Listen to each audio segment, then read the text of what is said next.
Hey everyone, my name's Eddie with Faithful Carpet Cleaning. I posted a video a while back about my journey into carpet cleaning and where I am now. I've been doing this for 4 years now, and I am by no means a know-it-all or have all the answers to everyone's circumstances when it comes to like creating a carpet cleaning business.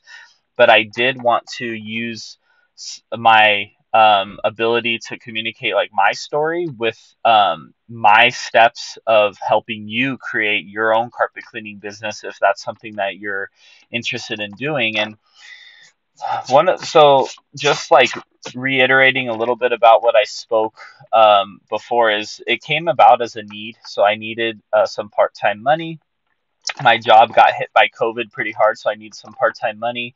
My friend, his dad sold used carpet cleaning equipment, so I spent about $2,500 in a used portable and all the chemicals and everything I needed, and it was pretty much a disaster. The machine was breaking down, and I didn't know what I was doing process-wise. I tried to watch as many YouTube videos as possible, and that parlayed with experience and failures really helped me learn the most I could. With that said, the first thing I will tell you, if you're searching YouTube and you search how to start a carpet cleaning business and you want to learn from the ground up, it really comes down to a few things. The first thing is going to be, what area do you service? For instance, I'm in Boise, Idaho, and there's a lot of residential and a lot of lower buildings. That there's not a lot of high rise stuff that I do. So the most I do is like 3 level apartments, which I can do with 200 to 250 feet of truck mount hose. I'm usually 90% of the time only using about 125 feet of vacuum hose from my van.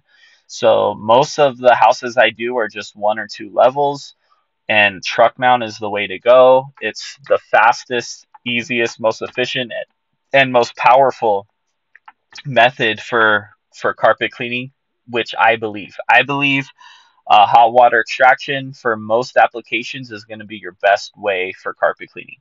With that said, what I would do if I were to start everything I know right now, if I were to start doing carpet cleaning again, there's a few things I wouldn't do and a few things I would do differently.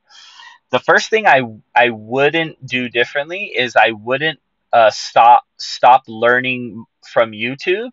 I would continue to learn from people from YouTube, and I would continue to do ride-alongs with other local carpet cleaners that are cool and that want to help you. There's a great network of people in this industry that want to help each other succeed and don't consider each other enemies because of competition. So I would watch as much content as I can on YouTube, and I would go out and get some good experience, ask a lot of questions, and just see how people have their setup, see how people use their truck mount, see what pressure people are using, where they're buying their chemicals, what kind of equipment do they have, how to change uh, your jets on your wand, ask about the different functions of the truck mount. So those are a few things that I wouldn't do differently because that's what I did in the beginning. One thing I would do differently is instead of buying a portable unit, a portable machine, I would buy someone's used truck mount. I would probably get financed, even though I don't want to be in debt. At From all my experience, I probably would finance or save up $10,000, preferably cash. Let's just say $10,000, and buy a full carpet cleaning unit.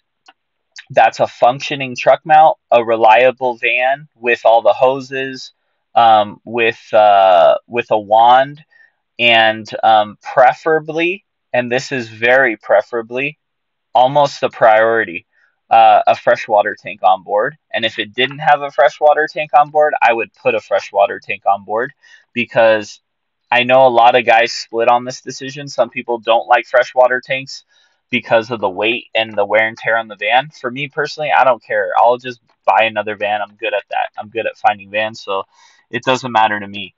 But Having a freshwater tank on board is so much easier when it comes to not hooking up, when it comes to efficiency at a job. So basically, you're good right away. Go in the house and start cleaning. Obviously, on most jobs, you're gonna vacuum, you're gonna pre-spray, you're gonna agitate, and you're gonna extract. But it just makes things a lot smoother when you don't have to worry about water. And at the beginning of the day, just fill it up at your house and you're good to go. Preferably, I run a 70-gallon, which if I have a busy day, I have to fill it up again. So if I were to do it all over again, I'd put at least a 100-gallon tank over the wheel well on my van. So that's one thing that I would do differently is I would not start with a portable, and I would start with a truck mount. That would have basically got me on a really quicker path to success. Um, the good thing about starting with a portable, though, is I had to really learn the cleaning process because you don't have, like, I started off with a dual three-stage vacuum portable with heat, but it only had 120 psi on the water. So like that's a very little amount of water. I run usually 450 to 550 psi on my truck mount with 220-degree heat, and that one was 120. I was only able to run a 25-foot hose. I would have to fill up in between jobs. I would pop circuit breakers. The pump went out on me once. The vacuum went out on me once. It was just a mess. And not to mention setting up, tearing down, hauling it in, hauling it out. Like truck mount is just so much easier. If I were to do it all over again, I would definitely buy a good reliable truck mount, a good reliable van, and you can find it on Facebook Marketplace for 10 grand for sure. You just got to maybe open your radius about 200 to 250 miles and you could find one. So that's a quick version of what I would do differently and what I wouldn't do differently if I were to start up a carpet cleaning company today, knowing the things that I know right now. Thanks for listening.